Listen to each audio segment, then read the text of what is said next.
Why did we let the half-original man, Columbus, discover the poor part of the planet Earth? This question dives deep into the teachings of the nation of gods and earths and challenges us to understand history not just as a series of events, but as a reflection of divine purpose, knowledge, and power. The answer is simple yet profound. Because the original man is the God and owner of the earth. As the true and living God, the original man knows every square inch of this planet. There is no mystery to him. He sees the earth for what it is, a manifestation of his wisdom and creation. And in his infinite understanding, he chose for himself the best part. He did not concern himself with the poor part, and so he allowed Columbus, a half-original man, to stumble upon it. Let's break this down. The original man, the black man, is the maker, the owner, and the supreme being. His wisdom, rooted in divine understanding, enables him to see beyond the material, beyond what others might value. The best part of the earth is not just about resources or geography. It is about alignment with righteousness, harmony, and balance. The poor part, while still part of the earth, does not hold the same significance because it lacks that alignment. The original man had no interest in it because he saw no value in what did not serve his higher purpose. Christopher Columbus, the so-called discoverer, was a half-original man.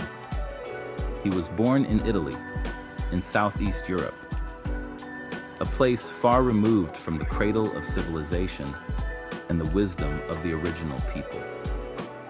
His full name was Christopher Columbus, and his claim to fame was his accidental arrival in North America, a place he didn't even know existed.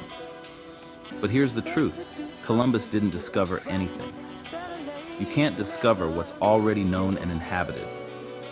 The original man, as the God and owner of the earth, already knew about North America.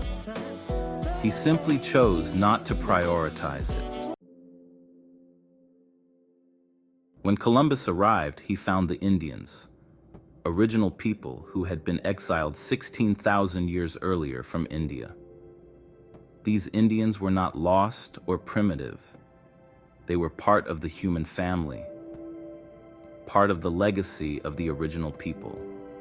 Their exile didn't erase their origins. It simply placed them in a different context, one that Columbus, with his limited understanding, could not fully grasp.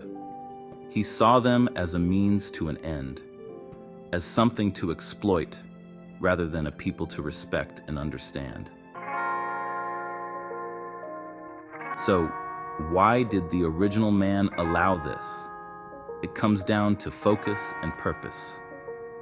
The original man's priority has always been the best part of the earth. The poor part, while significant in its own way, did not demand his attention or effort.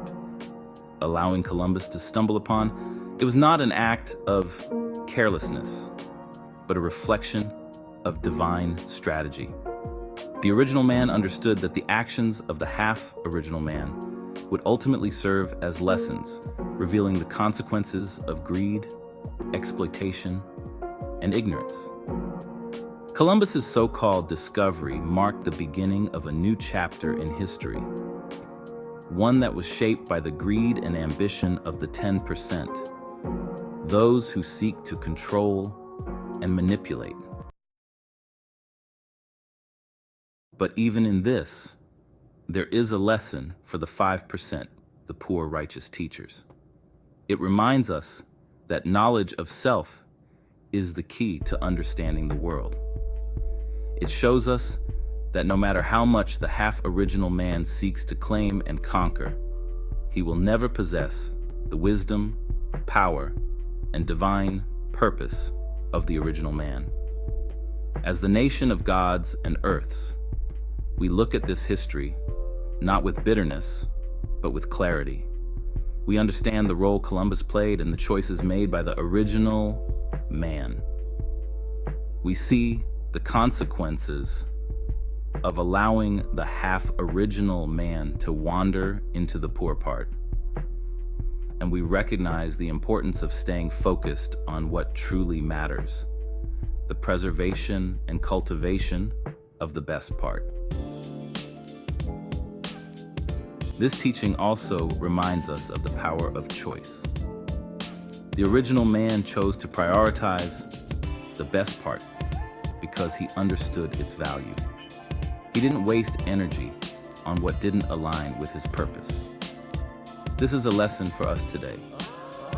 We must learn to focus on what matters, to preserve what is righteous and valuable, and to let go of distractions that don't serve our higher goals. Columbus's journey was not a discovery. It was a reflection of ignorance and arrogance. The original man's decision to let him wander into the poor part was not a loss. It was a testament to wisdom and discernment. We must remember that as the God and owner of the earth, the original man holds the power, the knowledge, and the responsibility to guide humanity toward truth and righteousness. So, why did we let Columbus discover the poor part of the earth? Because we, as the original people, had already chosen the best part. We didn't care about the poor part because it didn't serve our purpose. This decision wasn't an oversight. It was a demonstration of wisdom, a reminder that the power of choice lies with those who know themselves and their divine purpose. Let this teaching inspire you to focus on your best part, your highest potential, your divine purpose, and your alignment with truth. Let it remind you that the actions of the half-original man, the 10%, or anyone seeking to exploit and deceive, can never take away what is truly yours: your knowledge, your power, and your divine inheritance.